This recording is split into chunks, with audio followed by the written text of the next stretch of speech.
राधा राधा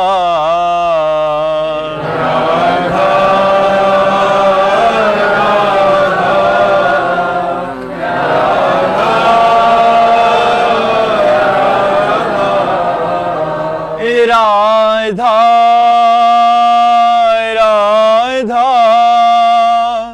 राधा राधा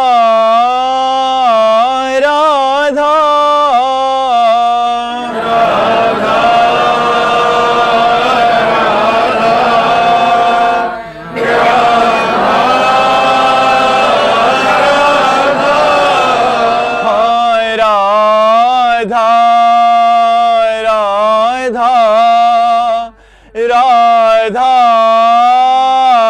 राधा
संत हरि भक्तन की वृंदावन धाम की सद्गुरुदेव भगवान की। दीपांशु कुमार जी, श्री हरिवंश। राधे राधे महाराज जी। महाराज जी, हम परमात्मा के अंश हैं, वो परमात्मा हमारे कर्मों का लेखा जोखा रखते हैं। फिर गुरुदेव, अगर हम परमात्मा के अंश हैं, उनके बच्चे हैं, तो उन्होंने हमें गलत कर्मों करने के लिए क्यों ऐसा बल दिया? नहीं, आपको रुपया 100 रुपया दिए और बाजार भेज दिया।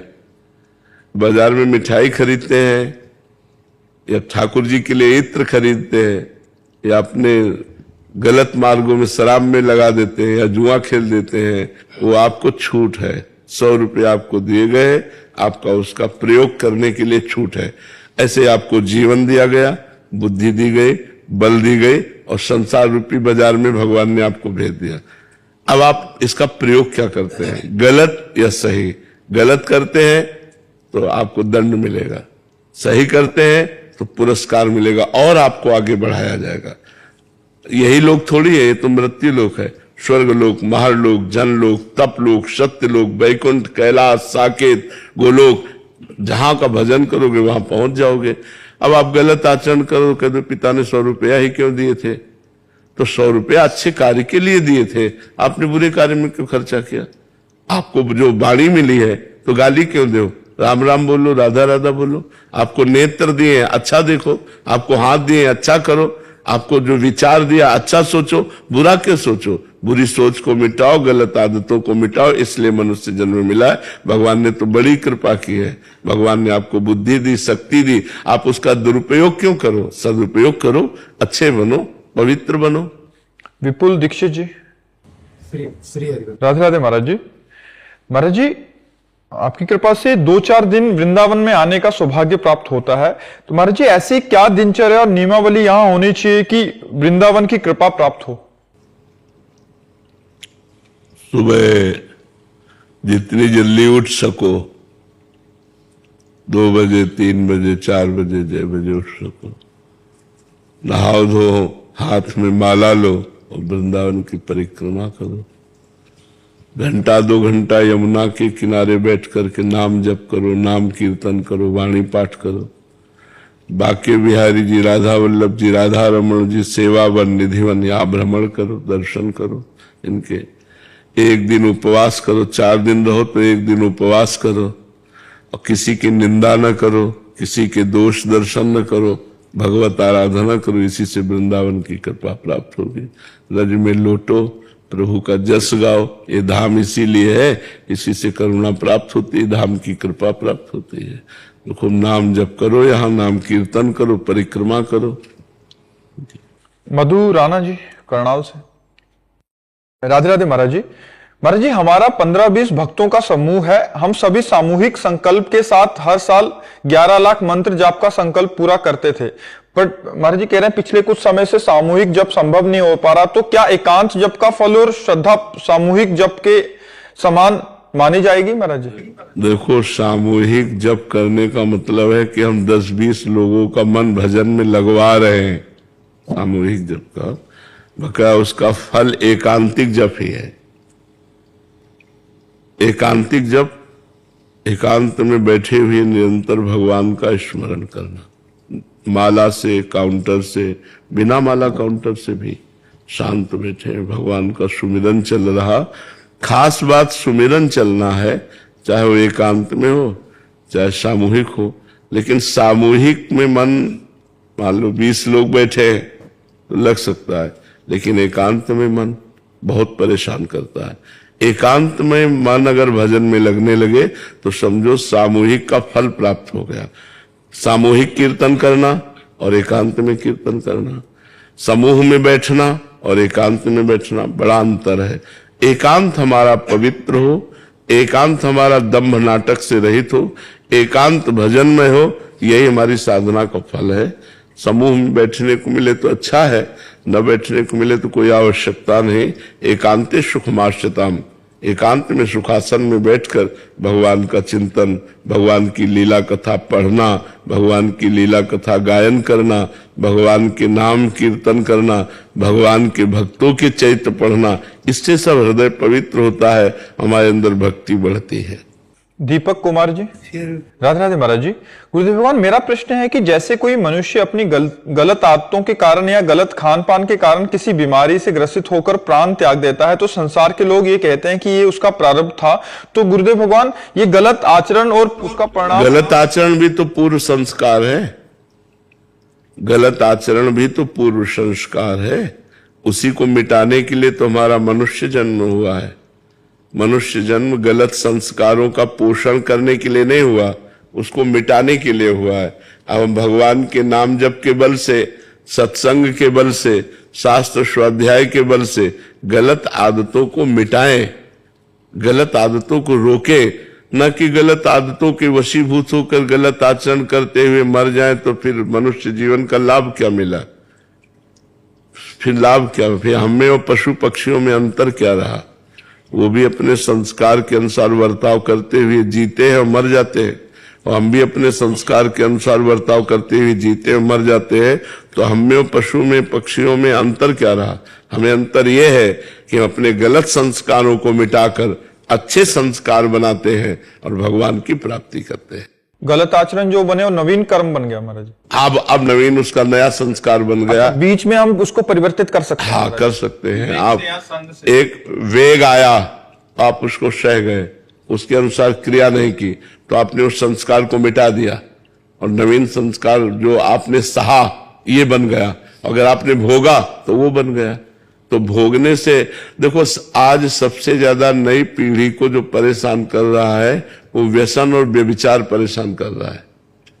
कुछ ऐसे बच्चे हस्तमैथुन के शिकार हो गए जो डिस्टर्ब हो गए हैं, जो मतलब अपने आप को मिटाना चाहते हैं। इतना ये गलत आचरण है, इतना गलत आचरण है कि इसकी कोई दवा नहीं है। अपने आप नस नाड़ियों से सब, जब तो स्मृति खराब, शरीर में दर्द और नाना प्रकार के निगेटिव विचार, वो आपको मार डालेगा। इसलिए बचिए, कोई भी गलत आचरण का संस्कार अपने अंदर मत रहने दो। नाम जप के प्रभाव से, वाणी पाठ के प्रभाव से धीरे धीरे उसको नष्ट करो। कभी ऐसे भावना ना आने पावे कि हम गलत संस्कारों से प्रेरित होकर गलत आचरण करें, अपने जीवन को गर्त में डालें, ऐसा कभी न करो। जी। पुण्या जैन जी। श्री हरिवंश महाराज जी। महाराज जी, यदि पूरा दिन हमारे श्री 84 जी के किसी भी पद से कोई भी पंक्ति हमारे दिमाग में चलती रहे तो क्या उसका असर नाम जप के समान है, या नाम जप पर विशेष जो? बराबर है, वाणी और नाम बराबर है। अगर वाणी जी चल रही है तो नाम के बराबर है, नाम चल रहा तो बराबर है, उसमें कोई अंतर नहीं। और बड़े सौभाग्य का विषय है कि यदि चतुरासी जी की कोई पंक्ति चल रही, श्याम श्यामा प्रगट, प्रगट अक्षर निकट, प्रगट रस स्रवत अति मधुर बानी, सो जुबानी रसिक नित्य निस दिन रटत, कहत और सुनत रस रीति जानी। अगर रात दिन हमारे चतुरासी जी चल रही तो इससे बढ़िया बात क्या है। खूब चलाओ, खूब आनंद में। सोनिका जी, श्री हनुमान। राधे राधे महाराज जी। महाराज जी, शरणागत भजन करने के बाद भी प्रारब्ध से डर जाए तो कैसे भजन में आगे बढ़े? डरना क्यों? डर किस बात का? हमारा किया हुआ कर्म ही तो हमको दंड देने आ रहा है, तो अब चुपचाप भोग लेते हैं, राधा राधा रट लेते हैं। डर करके हमें क्या करना है? अगर हम डर भी जाते हैं तो भगवान की शरण में है, भगवान निर्भय करेंगे, भगवान हमें बचाएंगे, भगवान हमारे दुखों को सहन करने की सामर्थ्य देंगे। तो इसलिए नाम जप करो और डरने की जरूरत नहीं है। प्रारब्ध कोई बड़ा देवता नहीं है, हमारा किया हुआ कर्म है। जो हमने पूर्व में कर्म किए वही प्रारब्ध बन करके आया है। अच्छा कर्म किया तो अच्छा प्रारब्ध बन के आया, बुरा कर्म किया तो बुरा प्रारब्ध बन के आया है। अब हम उस प्रारब्ध को भोग लेते हैं, लेकिन भोग तभी पाएंगे जब नाम जप होगा। भोगने का मतलब है आनंद पूर्वक, डिस्टर्ब ना होते हुए। डिस्टर्ब हो गया तो क्या, आनंद पूर्वक भोगना चाहिए। बोले कष्ट भी आनंद पूर्वक, हाँ, जब भगवान का सुमिरन होता है तो कष्ट भी आनंद पूर्वक होता है। तो प्रारब्ध भोग आता है भक्त के जीवन में, पर वो भगवान के बल से उसे भोग लेता है और भगवान का भजन करके भगवान को प्राप्त होता है। वीपी सिंह जी, दिल्ली से। राधे राधे। राधे राधे महाराज जी। महाराज जी, आत्मा में अज्ञान कब और कैसे समा गया? ये कैसा खेल रचा है? सब तरफ दुख दुख दुख ज्यादा। हाँ, जब से हमने देह भाव स्वीकार किया, अपने को देह माना, तभी से अज्ञान हमारे पीछे पड़ गया। भूल से हमने अपने को देह मान लिया। जैसे स्वप्न में हमको पता नहीं होता कि स्थूल शरीर एक और पड़ा है हमारा, और स्वप्न को हम सत्य समझते हैं, लेकिन जब जागृत होते हैं तब पूरा का पूरा स्वप्न मिथ्या होता है। ऐसे ही जब हमारा ज्ञान निवृत्त होता है तो ये पूरा का पूरा जागृत का जो दृश्य है ना, ब्रह्म सत्यम जगत मिथ्या, ये मिथ्या लगता है। ये अज्ञान तब से हुआ जब से हम अपने को देह माना, और यह अज्ञान तभी निवृत्त होगा जब अपने को देह मानना बंद कर देंगे। देहाभिमान हमारा छूटेगा तभी अज्ञान नष्ट होगा। गलती माया का प्रभाव स्वीकृत करने से गलती हो गई। पंचभूतों से रचित भोगों को, शब्द स्पर्श रूप रस गंध, इनके भोगने की जो इच्छा हुई वही गलती हो गई। अब इच्छा मिटा दो, गलती खत्म हो गई। इच्छा ही गलती है और इच्छा का नाश ही मोक्ष है। इच्छाओं का नाश हो जाना, वैसे आत्मा कभी बंधन को प्राप्त नहीं हुई। जड़ चेतन ग्रंथि पड़ गई यद्यपि मृषा, यद्यपि झूठी बात है, क्योंकि चैतन्य को कभी कोई बांध नहीं सकता, लेकिन चैतन्य ने स्वयं जड़ को पकड़ लिया हो। अब हम कहें कि कोई हमें माइक से छुड़ाए तो हंसी की बात है कि नहीं है? ऐसे हमारी दशा है। हमने स्वयं से अपने शरीर को, अपने अंतःकरण को अपना स्वरूप मान रखा है, और जब तक ये भ्रम नहीं जाएगा तब तक बात। तो ये गुरु उपासना से, शास्त्र सम्मत ज्ञान से, ब्रह्म ऋषियों के वचनों से यह ज्ञान नष्ट होता है। पर साधना जरूरी है। जैसे गर्मी सर्दी, भूख प्यास, मान अपमान, लाभ हानि, जय पराजय, इनमें समान भाव आना, क्योंकि आत्मा का स्वरूप सम है और अंतःकरण और संसार विषम है। अंतःकरण को सम करना है। कोई गाली दे रहा है, अंतःकरण को बुरा लग रहा है, चुपचाप सह जाओ। कोई प्रशंसा कर रहा है, अंतःकरण को अच्छा लग रहा है, बिल्कुल नहीं, बिल्कुल स्वीकार मत करो कि मेरी प्रशंसा है। तो ये इस तरह से जब ज्ञान प्रकट होने लगता है धीरे धीरे साधना करने से, तो देहाभिमान नष्ट हो जाता है। देहाभिमान नष्ट हुआ तो जो निर्मल वस्तु प्रकाशित होती वही आत्मा है। उसका प्रकाश ढक गया है त्रिगुण माया के द्वारा। जैसे हम पानी पीने जाएं, पानी बड़ा स्वादिष्ट और निर्मल है, लेकिन ऊपर काई है, थोड़ा काई हटाएं। अब जिसको ज्ञान नहीं है तो कहेगा यहाँ पानी ही नहीं है, लेकिन थोड़ा काई हटाइए तो निर्मल पानी भरा हुआ है। ऐसे आत्मानंद आपका स्वरूप है और विषयानंद रूपी काई पड़ गई है, तो विषयानंद को हटाइए तो आत्मानंद प्रकाशित तो ये है खेल। इच्छा ही बंधन है और अनिच्छा ही मोक्ष है। इच्छा रहित हो जाना ही मोक्ष। जा ही न चाही कबहु कछु, न सोचती न कांक्षती। न कोई सोच है न कोई चाह है, ये हमारा स्वरूप है। लेकिन देह को लेकर हमारी कामनाएं बढ़ गई, तो देह भाव को ही हमें ज्ञान के द्वारा नष्ट करना है।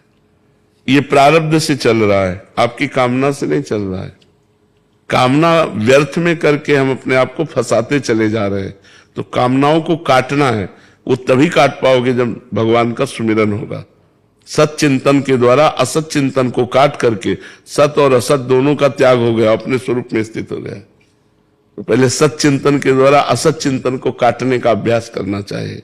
जो भगवान का नाम प्रिय हो उस नाम को निरंतर चलाओ, फिर देखो आपको कैसा ज्ञान प्रकट होता है।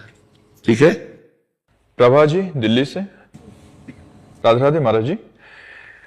महाराज जी, गुरु साक्षात परब्रह्म है तो किसी और विग्रह की पूजा क्यों करें? गुरु की पूजा नित्य क्यों ना करें? और गुरु धाम के अलावा और तीर्थ जाने चाहिए क्या? गुरु परब्रह्म है तो सर्वव्यापी भी तो है, किसका प्रश्न है? तो सर्वव्यापी भी तो है। अखंड मंडलाकारम व्याप्तमेन चराचरम तत्पदम दर्शितमेन तस्मै श्री गुरुवे नमः। तो अगर गुरु किसी धाम में विराजमान है, एक जगह विराजमान है, तो वो पार्थिव शरीर है, पांच भौतिक, लेकिन चिदानंद स्वरूप से तो सर्वत्र विराजमान है।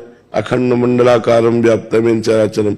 तो कहीं भी हम पूजा करें अपने गुरुदेव की ही पूजा करते हैं, तो निषेध तो कहीं है नहीं। पर यदि वो अपनी ऐसी अनन्य निष्ठा रख ले कि केवल गुरु का ध्यान, गुरु की पूजा, गुरु के चरणों में जाना, तो बहुत बढ़िया बात है, कोई उसमें निषेध नहीं। लेकिन अगर वो सर्वत्र पूजा करता है तो अपने गुरु की ही पूजा करता है, क्योंकि गुरु तत्व है। पंचभूत से निर्मित शरीर में ही केवल गुरु नहीं है, सर्वत्र व्याप्त गुरुदेव है। अखंड मंडलाकारम व्याप्तमेन चराचरम।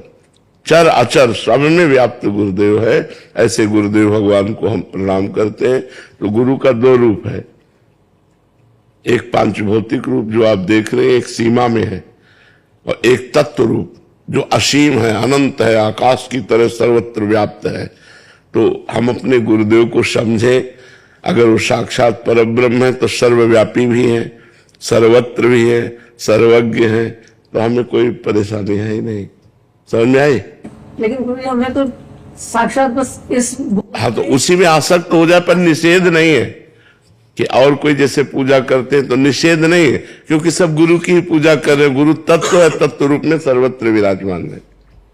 सोलोनी जी गुरुग्राम से। राधे राधे महाराज जी। गुरुदेव भगवान, लगभग 2 साल से आपको सुन रही हूँ, आपके बताए मार्ग पर चलने का भी प्रयास कर रही हूँ। महाराज जी, आपने सत्संग में कहा था कि यदि गुरु की चपत लग जाए तो माया की चपत से मुक्त हो जाओगे। जो शिष्य दूर रहते हैं, गुरु के सामने नहीं रहते, हर समय उन्हें गुरुदेव की चपत लगती है। हृदय में जलन, ये गुरुदेव की चपत है। आप जब गलत करोगे तो आपके हृदय में ताप पैदा हो जाएगा, जलन पैदा हो जाएगी, अशांति हो जाएगी। ऐसा आएगा कि मैं आगे से नहीं करूंगा, तो समझो गुरुदेव डांट रहे हैं, गुरुदेव हमें दंड दे रहे हैं। जो हम गलत सोच रहे हैं, जो गलत कर रहे हैं, तो मेरे हृदय में बैठे हुए गुरुदेव मुझे दंड दे रहे हैं, मुझे जला रहे हैं, मुझे आगे से नहीं करना है। पर ये हुई साधारण बात। असाधारण बात यह है कि जब गुरुदेव हमारे किसी आचरण से असंतुष्ट हो जाए तो अपमानित करके बाहर निकाल दे, वो जीत गया। अगर वो दोष दृष्टि ना करे गुरु पे तो जीत गया। अब काल का प्रभाव उसके ऊपर नहीं आ सकता। एक कबीर साहब के पंथ के महात्मा थे, बड़े वृद्ध थे, उनके जवान शिष्य थे, उनका नाम बहुरंगी बाबा था। वो बहुत रंग के कपड़ों के टुकड़े जोड़कर पहनते थे, इसलिए गांव के लोग उनको बहुरंगी बाबा कहते थे। अब उनसे क्या अपराध बन गया ये तो पता नहीं, पर वो उनके जो गुरुजी थे वो लाठी से मारे, वृद्ध थे, और ऐसे डंडा भी वही उठा के दिए, और वो ऐसे आते साहब साहब साहब, और ऐसे ऐसे मारते, फिर वो पीछे हटते, फिर आते साहब साहब। तो जब गुरुदेव भगवान से बताया तो गुरुदेव भगवान ने कहा धन्य है ऐसा शिष्य जो अपने गुरुदेव के शासन को सहता है, उस पर माया का कहीं किसी भी तरह से शासन नहीं हो सकता। जो गुरुदेव अभय होए जो तुम्हें डराई, जो गुरुदेव से डर करके उनके अनुशासन में रहता है वो अभय हो जाता है। पर कोई बिरला ही ऐसा होता है, नहीं तो दोष दृष्टि हो जाती है। मान लो निकाल दे, वहीं दरवाजे पे बैठे रहो, यहां से भी हटो, वहां बैठ जाओ, वहां बैठ गए, लेकिन हम आपके जाएं कहां, आपके सिवा हमारा कोई ठौर नहीं। ये है मान रहित। इसीलिए गुरुपद पंकज सेवा तीसर भक्ति अमान, मान रहित होकर गुरु की सेवा करना। गुरु की सेवा बहुत दुर्लभ वस्तु है, और जिसको मिल जाए तो फिर उसको संजोना चाहिए। जैसे दुर्लभ वस्तु मिल जाए संभाल के रखना चाहिए। तो ऐसा कोई कारण उपस्थित नहीं होना चाहिए कि हमें सेवा से बहिष्कार कर दिया जाए। सेवा बहुत बड़ी वस्तु है। अगर गुरु की सेवा कर ले गए तो भगवान उसके अधीन हो जाते हैं, पर गुरु की सेवा होना कठिन है, क्योंकि मान होता है ना अपने अंदर। तो डायरेक्ट गुरुदेव भगवान हमको एकांत में डांटे तो चलेगा, लेकिन सभा में डांटे तो मान हमें, फिर वो चलो ऐसा होता है, प्राय देखा गया है। पर उनको तो ऑपरेशन करना है, वो एकांत में क्यों डांटेंगे, वो तो सभा में डांटेंगे, सभा में अपमानित करेंगे। तो जब गुरु के द्वारा दिए हुए दंड को सहर्ष स्वीकार कर लिया जाए तो फिर माया के दंड से वो जीव मुक्त हो जाता है।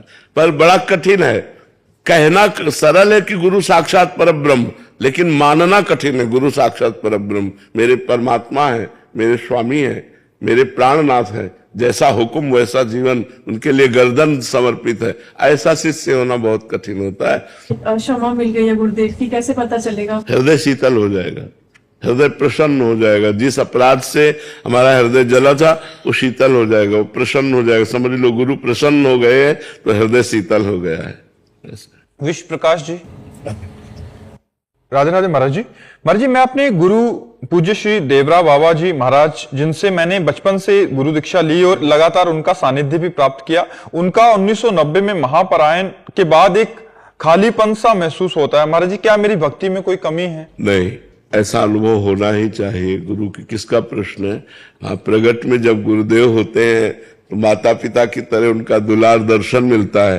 अब हमारी अव्यक्त रूप के देखने की तो क्षमता नहीं है कि अव्यक्त रूप गुरुदेव का देख पावे। तो प्रगट में जब हमारे बीच से वो चले जाते हैं तो हम खाली तो हो ही जाते हैं। हमें अभाव तो महसूस, बड़े बड़े महापुरुषों को अभाव महसूस होता है। फिर आप तो गृहस्थ हैं, ऐसा लगता है कि जैसे माँ के बिना अनाथ बेटा, ऐसे गुरुदेव के बिना मेरा जीवन क्या। पर गुरुदेव ने हमको दे रखा है, नाम दे रखा है, मंत्र दे रखा है, हमको उसी को गुरुदेव मान करके चलना चाहिए।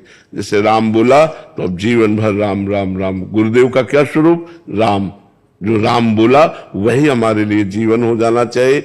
नाम सुकृत धन अपनी जीवन, अतिहित मान देत वरदान, वृंदावन हित बलिपद पावन, भक्ति प्रकाशत ज्यों जग भान, नमो नमो गुरु कृपा निधान। उन्होंने अपनी जीवनी शक्ति दे दी, जीवन भर राम राम जपा और आपको बोला राम जपो बेटा, तो जीवन की शक्ति दे दी। अब राम राम जपो, यही गुरुदेव का स्वरूप है।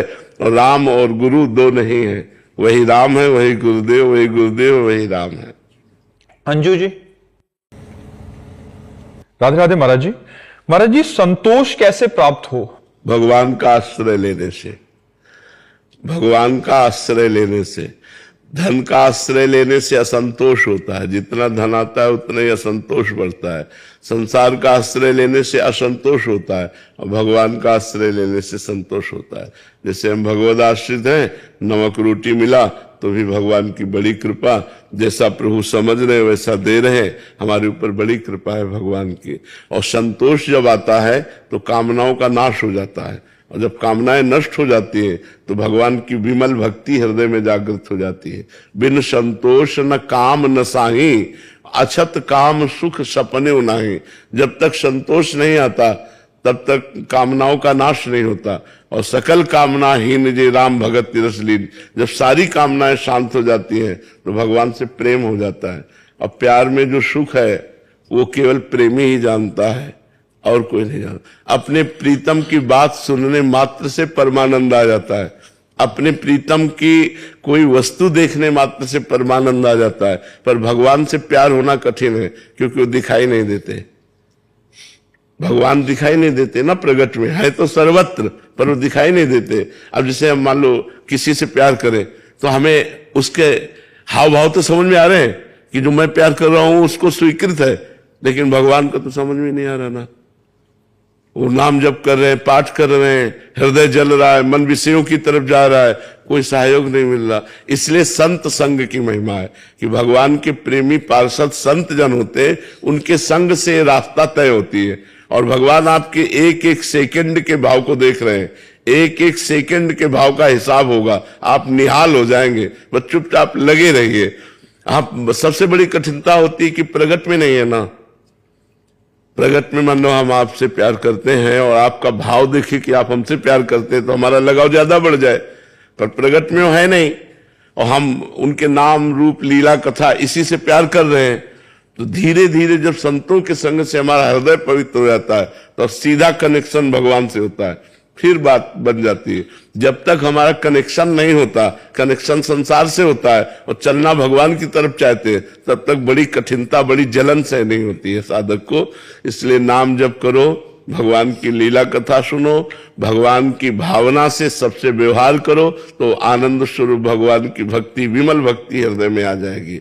भगवान से प्रेम हो जाएगा तो जीवन सार्थक हो जाएगा। दर्शी जी नागपुर से। राधे राधे महाराज जी।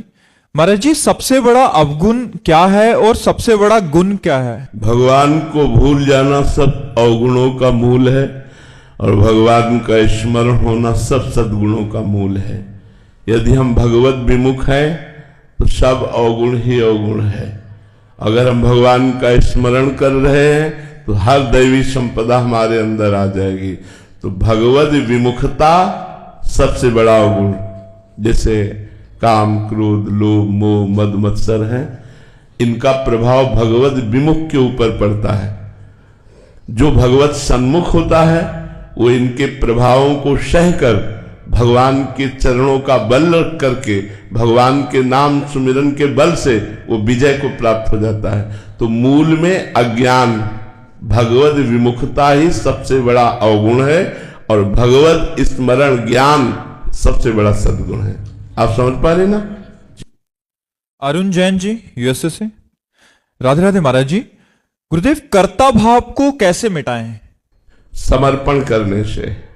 जो भी कर्म करें वो कृष्णार्पणम मस्तु करते रहे, तो उसके प्रभाव से और नमन भक्ति के प्रभाव से जो भी हमारे सामने व्यक्ति, वस्तु, स्थान है, साक्षात पर ब्रह्म परमात्मा भगवान श्री हरि ही इन रूपों में है, तो हम मानसिक नमन करें, सबको नमन करें और हर कर्म भगवान को समर्पित करें और भगवान का स्मरण करें। तो शरीर का स्मरण देहाभिमान पुष्ट करता है। जैसे हम हर समय शरीर के स्मरण में ही रहते हैं तो हमारा देहाभिमान पुष्ट होता है और भगवत स्मरण से देहाभिमान कटता है।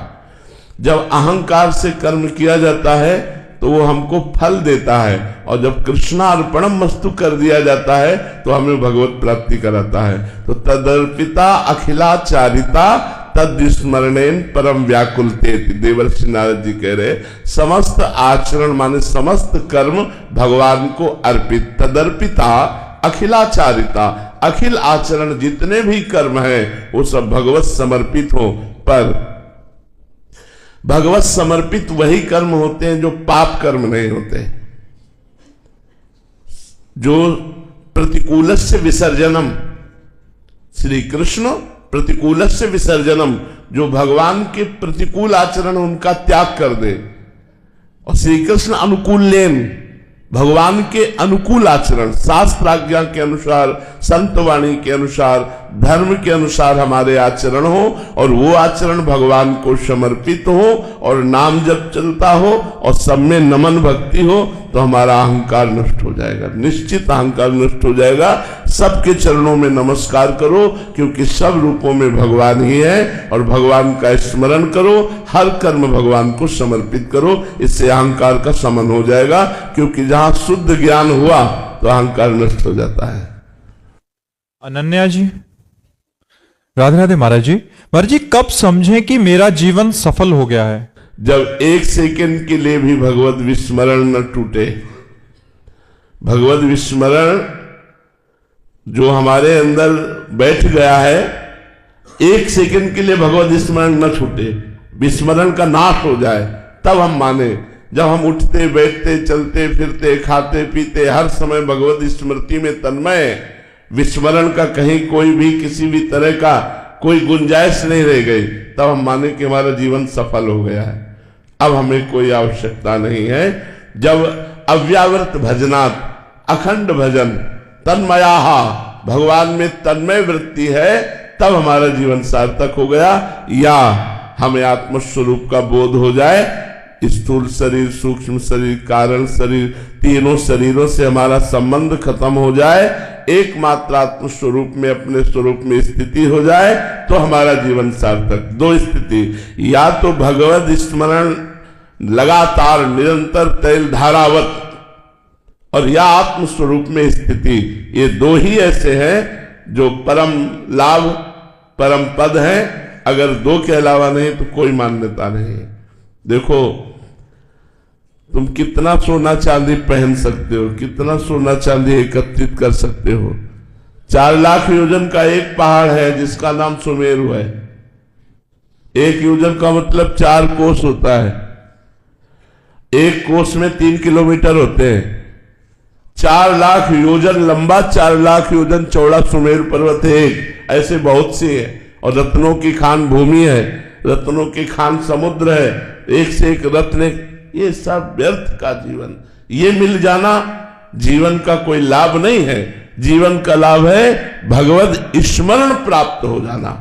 यस स्मरण मात्रेण जन्म संसार बंधनात् विमुच्यते नमस्तस्मै विष्णवे प्रभु विष्णवे। भगवान का एकतार भजन, अखंड तैल धारावत सुमिरन, हर श्वास में नाम जप, ये उपलब्धि है। ये आत्म स्वरूप का बोध, ये उपलब्धि है। इसके अलावा कोई उपलब्धि नहीं। चाहे जितने बड़े पद पे हो, जब शरीर ही छूट जाएगा तो पद किस काम में आएगा। चाहे जितना बड़ा नाम हो आपका, जब शरीर छूट जाएगा दूसरी योनि में जाओगे तो इस योनि का सब किया हुआ व्यर्थ हो गया। इसलिए सार्थक है तुम्हारा भगवत स्मरण, भगवत नाम जप, परोपकार, भगवान की आराधना, सत्य शास्त्रों का स्वाध्याय करके ज्ञान प्राप्त करना, यही सार्थक बात है। अन्यथा सब मिथ्या है। किसी भी समय हमारा शरीर छूट सकता है। जब शरीर छूट सकता है तो कौन हमारा साथी है? अकेला यहां से जाना है। इसलिए एकमात्र भगवत स्मरण ही सार्थक वस्तु है। जीवन की सार्थकता, जीवन का परम लाभ, जीवन की परम उन्नति, भगवान का सतत स्मरण करना। मीना राणा जी, वृंदावन से, राधे राधे महाराज जी।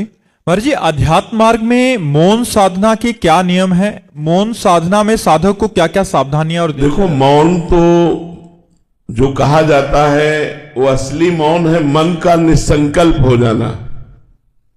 कोई संकल्प ही उदय नहीं हो रहा। पर प्रारंभिक मौन वाणी से लेते हैं। हम वाणी को मौन करते हैं, कुछ नहीं बोलते, ना अच्छा ना बुरा, नाम जप का अभ्यास करते हैं। अगर कोई हमें आवश्यक बात है तो हम लिख करके बता देते हैं, नहीं तो ज्यादा लिखा पढ़ी में भी न लगे, कम शब्दों को सूचना में दे दे। अगर कोई अत्यंत आवश्यक बात हो, नहीं हर समय नाम जप करे। यदि वाणी से मौन है और नाम जप नहीं हो रहा तो बेकार। वाणी का मौन का मतलब है मन का निसंकल्प हो जाना। मन का निसंकल्प हो जाना तभी संभव है जब हर क्षण हम भगवान का नाम जप करें।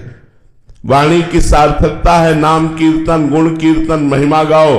अगर मौन हो तो निरंतर नाम जप करो, तभी मौन सार्थक है। केवल मौन हो गए और नाम जप नहीं कर रहे तो ऐसे भगवत प्राप्ति नहीं होती। मौन एक संयम है वाणी का, लेकिन साधना है नाम जप। अगर वाणी से नाम जप रूपी साधना नहीं हो रही तो मौन मिथ्या है, वो बेकार है।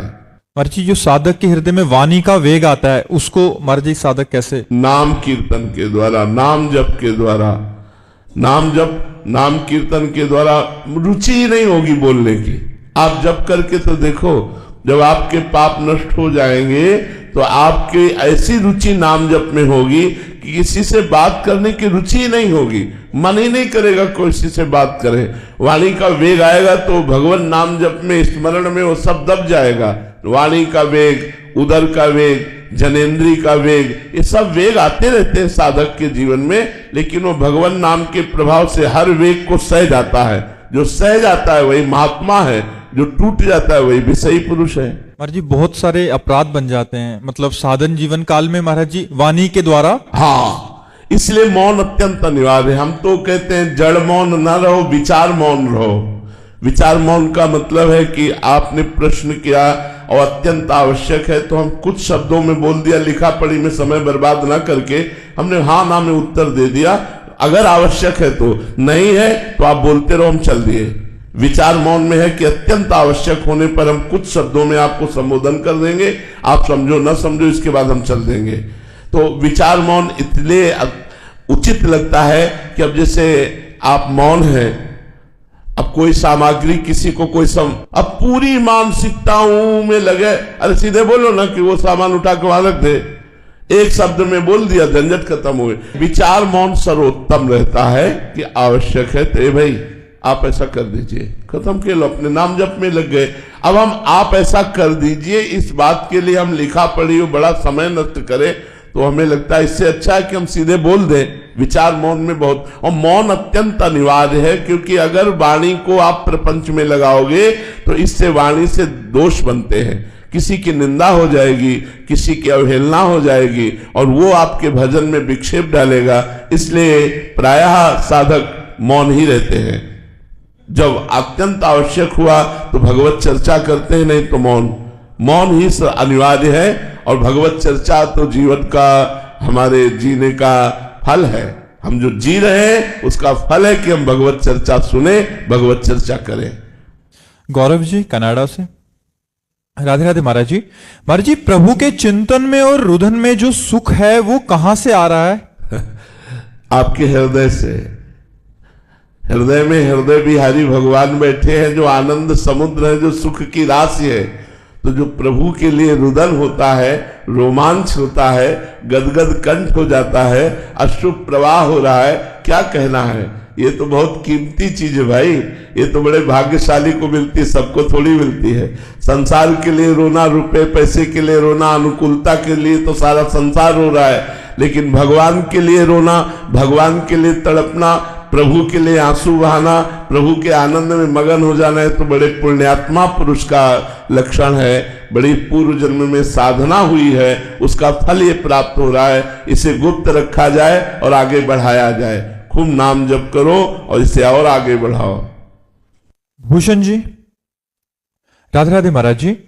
महाराज जी हमारी तो इतनी स्थिति या सामर्थ्य नहीं है कि आप प्रकट रूप में हमारी कमियों पर हमें समझाएं, डांटें, फिर गुरुदेव भगवान हमारा सुधार कैसे होगा? अंदर में बैठे हुए गुरुदेव सबको बोलते रहते हैं ये गलत है, गलत को गलत बोलते रहते हैं, सही को सही बोलते रहते हैं। यदि अंदर के हृदय के गुरुदेव की बात सुन लो तो अपने आप सबका सुधार होने लगे।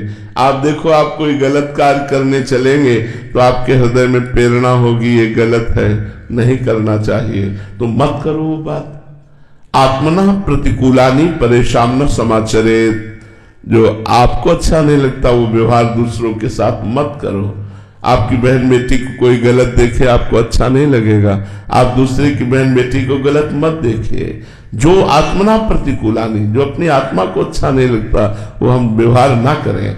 तो हम अंदर से देखें तो हमारे सदगुरुदेव हमारे हृदय में विराजमान है।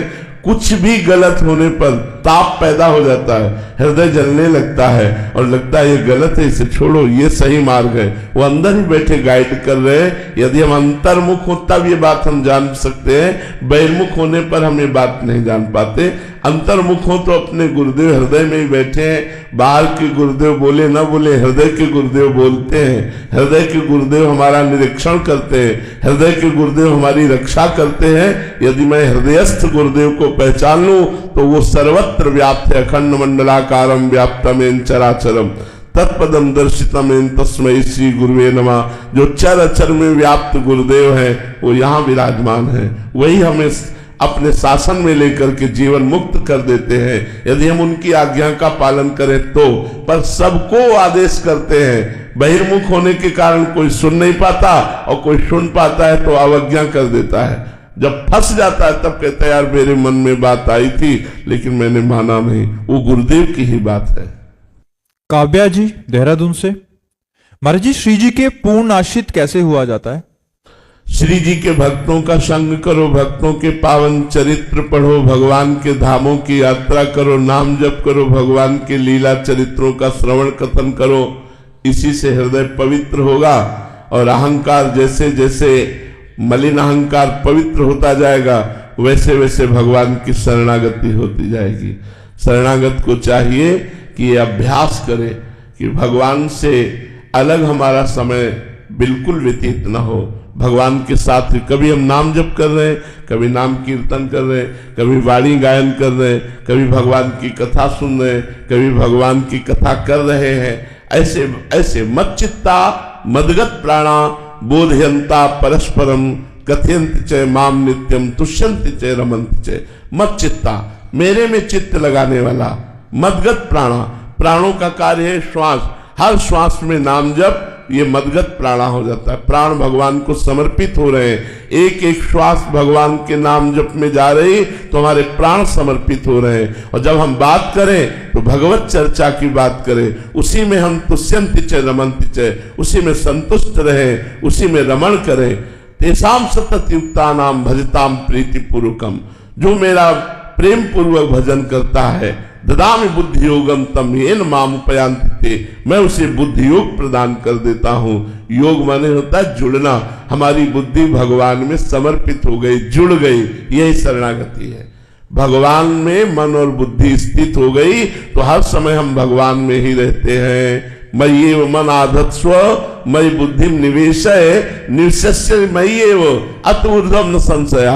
यदि तू अपना मन बुद्धि मेरे में लगा देगा तो तू मेरे में ही निवास करेगा, इसमें कोई संशय नहीं। इसलिए हम भगवान का नाम जप करें, नाम कीर्तन करें, भक्तों के चरित्र पढ़ें, भगवान की लीला कथा सुने, ठाकुर सेवा करें, समाज सेवा करें, अपना जो कर्तव्य है वो कर्तव्य कर्म भगवान को करके समर्पित करें। इससे शरणागति पुष्ट हो जाएगी। महाराज जी आपने अभी कहा कि अहंकार गलित होगा धीरे धीरे। महाराज जी उस अहंकार गलित होने की यात्रा क्या ये है कि धीरे धीरे जो अनायास ही हम विक्षेप आ रहे हैं साधक के जीवन में, फिर उस विक्षेप के बाद जलन हो रही है, तो धीरे धीरे वो उसकी यात्रा का महाराज जी विधान क्या है? जैसे जैसे अहंकार गलित होगा वैसे वैसे कर्ता और भोक्ता भाव खत्म होता जाएगा। मेरे भगवान बुलवा रहे हैं तो मैं बोल रहा हूं, मेरे भगवान आज वृंदावन लाए, मुझे सत्संग में बैठाला, सुनवाया तो सुन रहा हूं। मेरी सामर्थ्य कहाँ मैं आ सकता। मेरे भगवान मुझसे वृंदावन की परिक्रमा दिलवा रहे हैं, मेरे भगवान मुझसे समाज की सेवा करवा रहे हैं, मेरे भगवान कर वो बार बार प्रभु की इच्छा से ऐसा हो रहा है। मैं बिल्कुल नहीं कर रहा हूं, मेरे भगवान करवा रहे हैं, ऐसा सत कार्यों के लिए। और जब गलत कार्य हो जाए तो अपने को देखे। गुण तुम्हार समुझे निज दोषा, जे सब भांति तुम्हार भरोसा।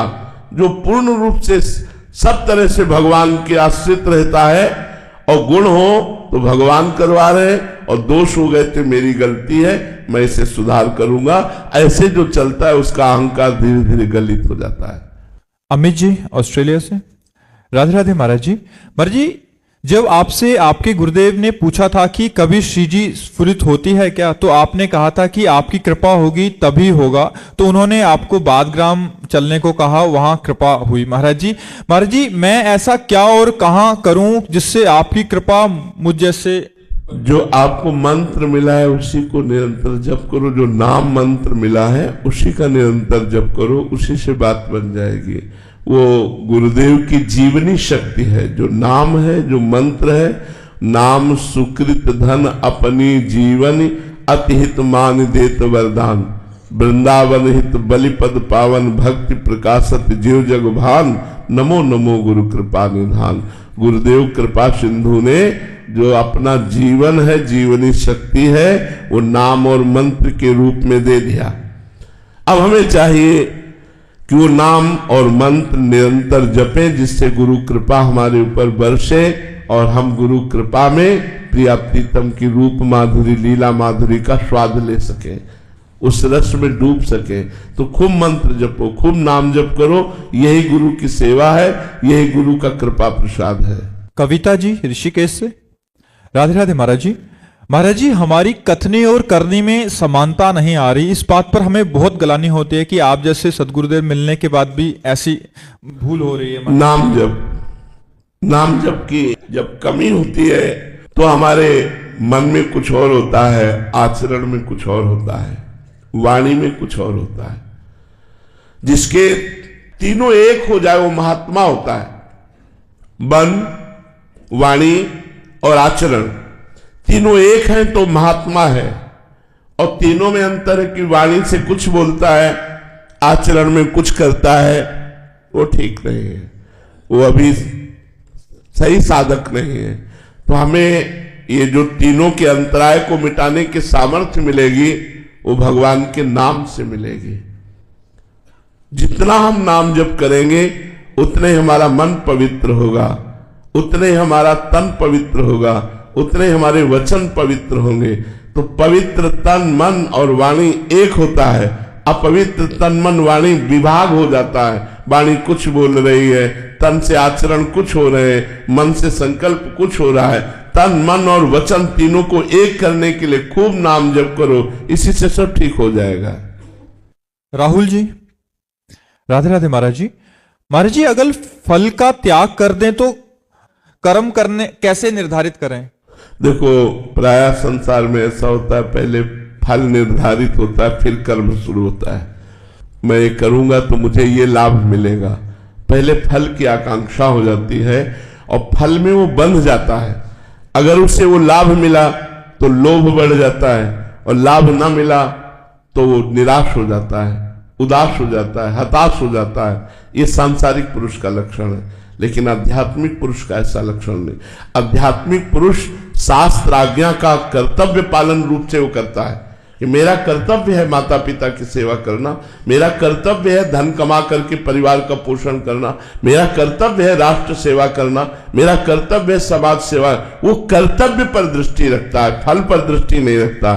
और जो सांसारिक पुरुष होता है वो फल पर दृष्टि रखता है। आज मैं इनको पानी पिला दूंगा तो कल ये भी हमको पिला देंगे, या धन्यवाद तो हमको बोलेंगे ही। हम फल पर दृष्टि रख लेते हैं, ये हमारी संसारिकता है, ये आवागमन का हेतु है। फल पर दृष्टि नहीं, कर्तव्य पर दृष्टि रखे। हम कर्तव्य का पालन कर रहे हैं, फल कुछ भी हमें इसकी कोई परवाह नहीं। हम शास्त्र सम्मत कर्तव्य का पालन करें। तो जब कर्तव्य बुद्धि आ जाएगी, धर्म बुद्धि आ जाएगी, भगवत बुद्धि आ जाएगी, तो फल बुद्धि छूट जाएगी। कर्मण्येवाधिकारस्ते मा फलेषु कदाचन, भगवान जो कह रहे हैं ये तभी आएगा जब धर्म बुद्धि, धर्म ऐसा कहता है कि ऐसा करो, कर्तव्य कहता है ऐसा करो। हम अपनी सेवा को कर्तव्य मान के कर रहे हैं, किसी फल आकांक्षा से नहीं। पर संसारी आदमी फल आकांक्षा से करता है, कर्तव्य पालन या धर्म दृष्टि से नहीं। अध्यात्मवान धर्म दृष्टि और कर्तव्य पालन की दृष्टि से करता है। आप समझ पा रहे हैं हमारी बात? जब हमारा कर्तव्य है तो फल पर दृष्टि नहीं रहती। बोले आप गुरु की सेवा कर रहे हो, आपको क्या फल चाहिए? यही तो फल है कि गुरु की सेवा मिल गई। हमारा कर्तव्य है गुरु की सेवा, इसके फल हम कुछ नहीं चाहते। नहीं, आप जो कार्य कर रहे हो इसका फल क्या है? नहीं, यही कार्य फल है। मुझे भगवान ने कार्य दिया, मैं उस कार्य का निर्वाह कर रहा हूं, फल की आकांक्षा नहीं। तो फल की आकांक्षा न रखना है अध्यात्मवान पुरुष। लेकिन सांसारिक पुरुष बिना फल की आकांक्षा के कोई कार्य नहीं करता। वृंदावन चलेंगे हमारे पाप नष्ट हो जाएंगे, संत समागम करेंगे हमें ज्ञान प्राप्त हो जाएगा।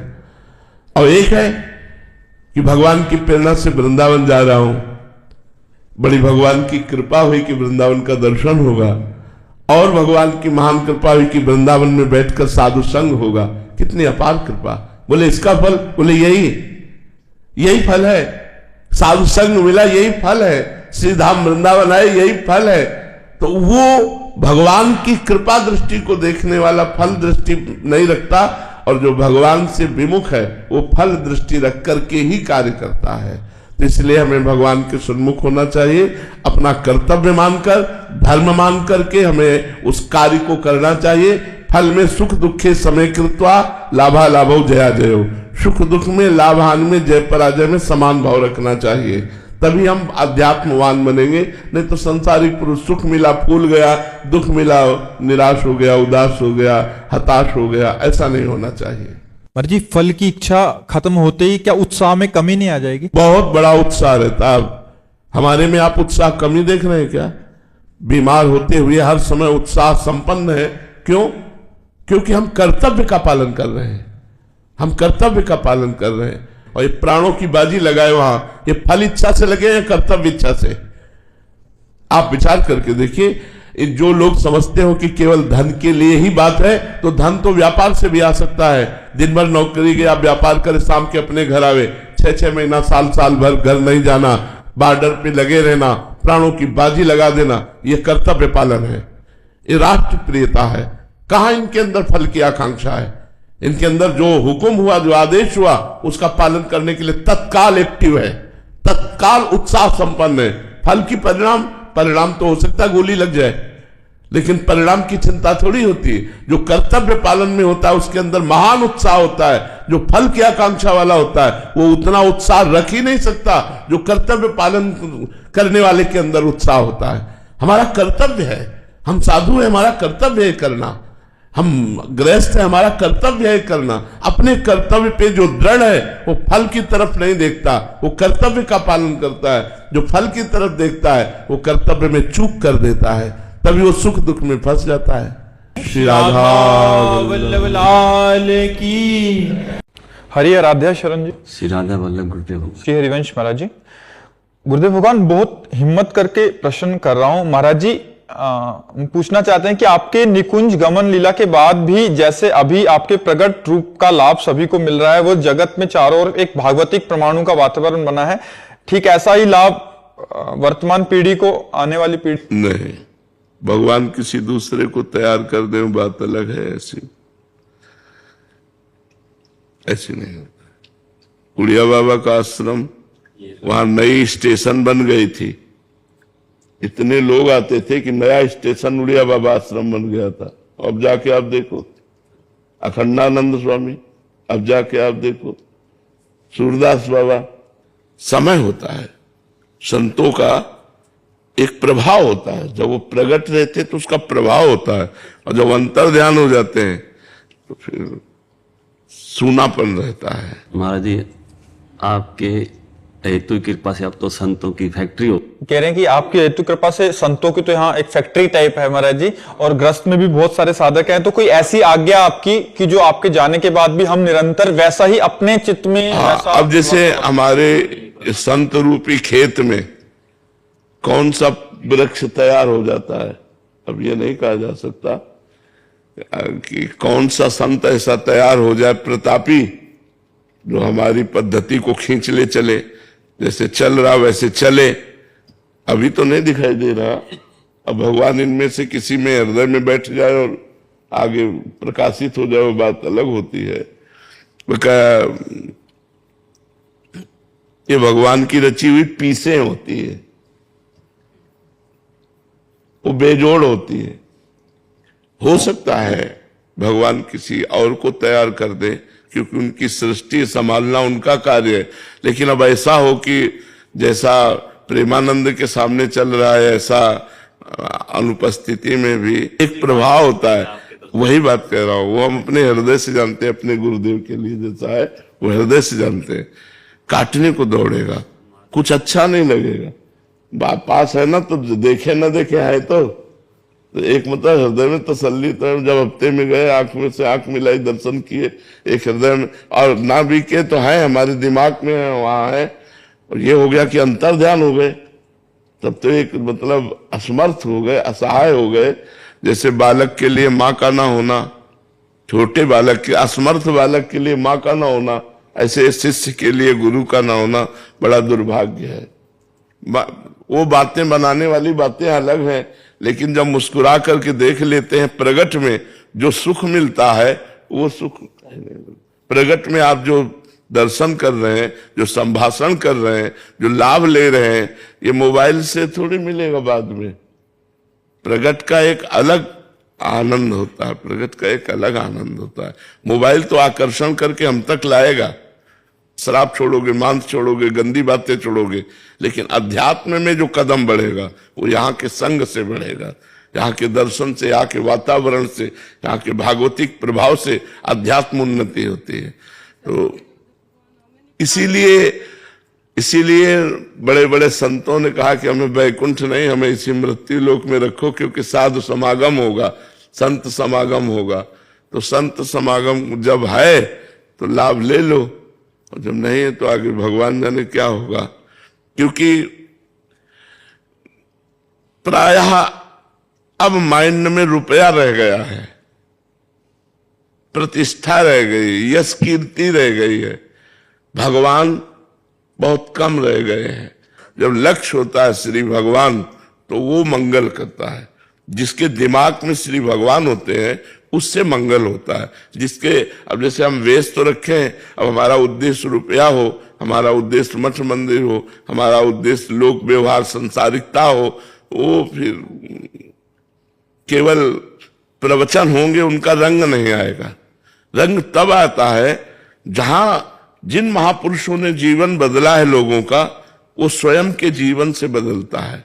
आपका जीवन यदि तपोमय है, भजनमय है, और जो आप बोल रहे हो वही आपके आचरण में है, तो प्रभाव पड़ेगा, उसका जीवन जबरदस्ती बदलेगा, उनका दर्शन से, संभाषण से, संग से बदलेगा।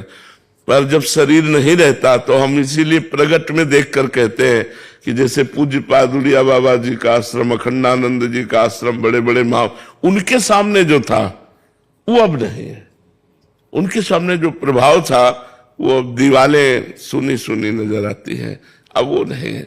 जब वो महापुरुष होते हैं तो एक मतलब समाज खिली हुई रहती है, हर समय नई प्रसन्नता, नया आनंद, नई गूंज, नया। तो प्रगट में जो श्री जी लीला कर रही है वो अंतरित होने के बाद फिर किसी दूसरे को तैयार कर दे, वो बात अलग है। महाराज जी, कोई शिष्यों के लिए आज्ञा आपके द्वारा? नाम बाणी जहां श्याम श्यामा तहां, नाम बाणी सुनत श्याम श्यामा सुबस, नाम बाणी निकट श्याम श्यामा प्रगट। जो गुरु मंत्र है, जो गुरु नाम है, और जो गुरु आचरण है, आपको दिए गए आप ऐसे चलो, आप ऐसे चलो, उन्हीं पर चलता रहे तो उसको दिमाग में बना रहेगा, मेरे गुरुदेव मेरे पास है। कभी भी ऐसा नहीं लगता कि हमारे गुरुदेव हमसे दूर हैं, हमारे दिमाग में बैठे हुए हमारे, क्योंकि मंत्र उनका, नाम उनका, वाणी उनकी दी हुई, जीवन उनका दिया हुआ, तो हम उन्हीं में तो वास कर रहे हैं, उन्हीं से जी रहे हैं। जैसे हम श्वास के बिना जी नहीं सकते, ऐसे गुरु के बिना अध्यात्म का जीवन नहीं हो सकता। गुरु ही अध्यात्म जीवन है, अध्यात्म ही गुरु है, गुरु ही अध्यात्म है। महाराज जी, जैसे आप कह रहे हैं कि बगीचा लगा है पूरा, तो आपके द्वारा इतना बड़ा विशाल लाखों लोग इस मार्ग पे चलने लग गए हैं। महाराज जी, हमें याद है कि जैसे बगीचा बाहर वाला लगा था, इतनी जो लता थी आपने सींच के आज एक स्वरूप धारण कर लिया। महाराज जी, अब वो स्वतः ही चलने के लिए तैयार हो गई। हाँ, अभी आप उसको देखो पानी ना दो तो भी चल। हाँ, अभी मतलब उसकी जो पहले जो आपने सिंचन किया, पहले जो, हाँ बिल्कुल। तो जो प्रारंभिक साधना होती है उसमें विशेष सानिध्य की जरूरत होती है, और जब साधक का अभ्यास हो जाता है तो फिर वो चल जाता है। पर गुरु एक ऐसा संबंध है कि वो किसी भी स्थिति में हो, शिष्य अपूर्ण ही रहता है, शिष्य अपूर्ण ही रहता, उसको कभी पूर्णता का बोध नहीं होता। सदैव गुरुदेव की कृपा की याचना बनी रहती है, आजीवन गुरु की कृपा की भीख मांगने की इच्छा बनी रहती है कि हमारे गुरुदेव हम पर कृपा करते रहे। क्या कभी पूर्णता इस मार्ग में कभी पूर्णिमा नहीं आती, इस मार्ग में कभी पूर्णिमा नहीं आती। यहां से जब कोई जाता है तो अतृप्त ही जाता है, कभी कोई तृप्त होके कि भजन से हम तृप्त हो गए, हम ऐसा, इसमें संतोष नहीं है। इस लोक व्यवहार में संतोष है, लेकिन भजन में असंतोष बढ़ता जाता है, और भूख बढ़ जाती, रात दिन भजन करने पर भी भजन की अतृप्ति। तो इसलिए हर समय याचना बनी रहती कि ऐसा भजन हमारा जैसा चल रहा है निरंतर चलता रहे, तो गुरु कृपा से कोई अपराध न बनने पाए, कोई विघ्न न बनने पाए। अच्छा, कोई विघ्न और अपराध बना भी तो दौड़ के चले गए। डॉक्टर है, नजदीक अस्पताल होने पर मतलब एक भरोसा रहता है ना, तो गुरु एक अस्पताल है, महाराज जी हमसे ये गलती अपराध बन गया, हमारा भजन रुक गया, वो डांटेंगे या वो समझा देंगे या वो क्षमा कर दे, कहते ही बात सुधर जाएगी, ये हमें पक्का विश्वास है। अपनी बात सामने रखते ही वो उत्तर दे न दे, आपकी बात सुधर जाएगी, क्योंकि वो कल्पतरु है। जो कामना लेके जाओगे उसकी पूर्ति हो जाएगी। संत कल्पतरु है। गुरु की नजर पड़ते ही शिष्य का जीवन उज्जवल होता चला जाता है, उसका भविष्य मंगलमय होता चला। गुरु का सानिध्य तो अत्यंत आवश्यक है। हम चाहेंगे कि सबके गुरु का सानिध्य सबको प्राप्त होता रहे, कभी कोई अपने गुरु से विमुख न हो, कभी कोई अपने गुरु से वंचित न हो, कभी कोई अपने गुरु से प्रगट में दूर न हो। गुरु का जैसे हर बच्चा माँ के प्यार से पोषित है, ऐसे हर शिष्य अपने गुरु की कृपा दृष्टि से पोषित है जी। माया वाले माया वाले माया वाले माया वाले किसी के यार नहीं होते हैं, यार होते हैं तो वफादार नहीं होते हैं। क्या करना था क्या कर बैठे,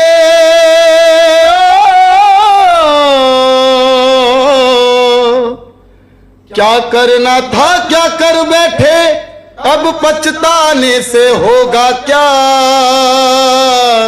कुत्ता बन के खिंचता फिरता, अब शर्माने से होगा क्या।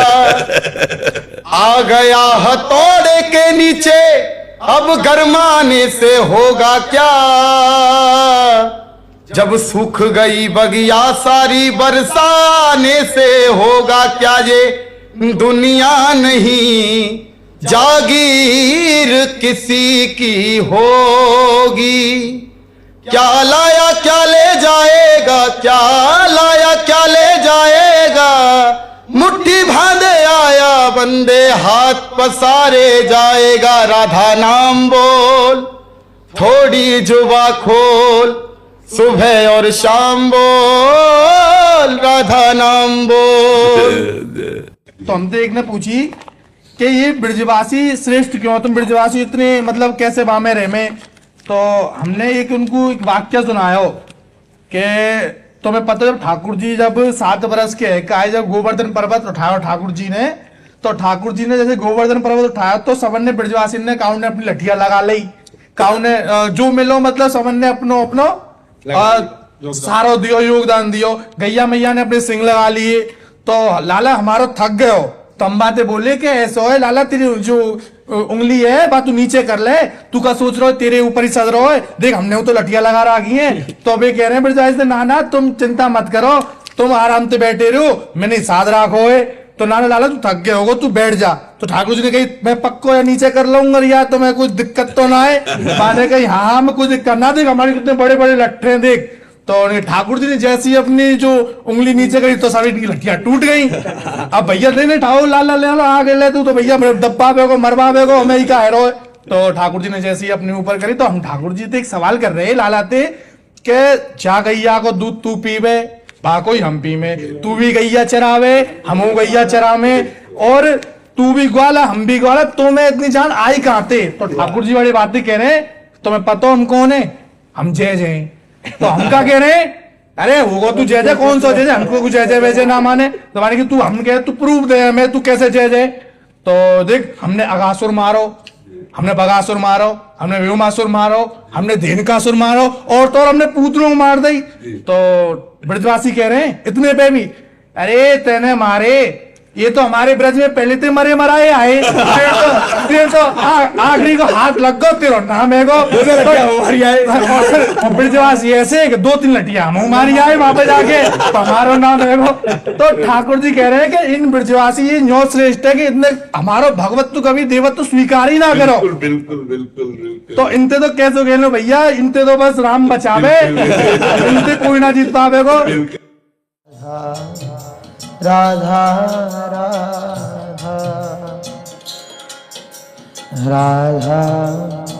राधा राधा